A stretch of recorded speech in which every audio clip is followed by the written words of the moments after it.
আজকে আমি আপনাদের শিখাবো দাঁত থাকতে দাঁতের মর্ম কিভাবে দেবেন। আগে একটু লিপস্টিক দিয়ে দিই, না হলে কাজের স্পিড আসে না, আমার ভেতর থেকে আসে না। এটা কি ডিম, এখন দাঁতের মর্ম দেব।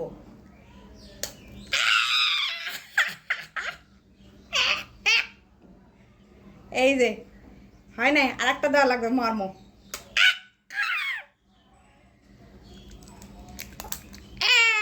এই যে এখন আর একটা মর্ম দেবো, ঠিক আছে? এই যে এইভাবে দেবেন, এই যে প্রোটিন প্রোটিন গাইস মনুরা। এখন এই ডাবল ডিমের ডাবল পোস্ট করব, তারপর আমি খাবো মনুরা। শিখলেন তো দাঁত থাকতে দাঁতের মর্ম কিভাবে দিবেন মনুরা।